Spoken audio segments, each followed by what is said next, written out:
What are data biases in urban versus rural areas? Imagine trying to understand a big puzzle but missing some of the key pieces. That's what happens when data about urban and rural areas isn't fully accurate or balanced. When we look at population data, we see that urban areas tend to be overrepresented. Cities have more people, better internet, and more resources to gather information. Rural areas, with fewer people spread out over larger spaces, often don't get as much attention. This means their data can be incomplete or less reliable. One big reason for this is how data is collected. Digital tools like mobile phones and internet usage are easier to track in cities. Rural residents might have limited connectivity or use less digital technology, so their activity isn't captured as well. This leads to undercounting rural populations, especially among certain age groups or income levels.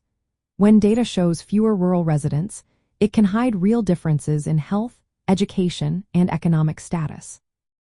Another issue is how rural areas are classified. Many datasets lump all rural places into broad categories, ignoring the diversity within these regions. Some rural communities are close to cities and have different needs than very remote areas. When data groups these communities together, it can create a simplified picture that doesn't reflect reality. This can cause policies and funding to favor urban areas or overlook specific rural challenges. Data quality also varies.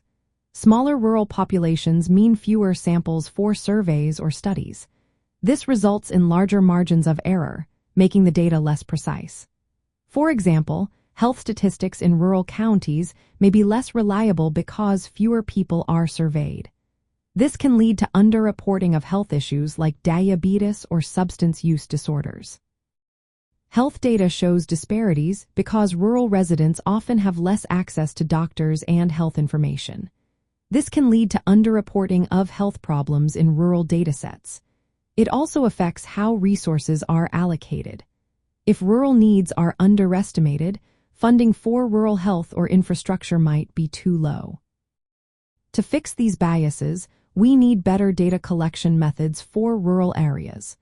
Using more detailed geographic and demographic measures can help. Improving connectivity and expanding rural classifications will also make data more accurate. When data better reflects rural populations, policies can be more fair and effective.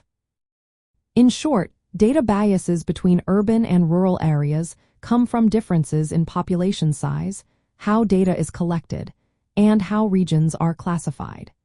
These biases can hide the true needs of rural communities and lead to unequal resource distribution.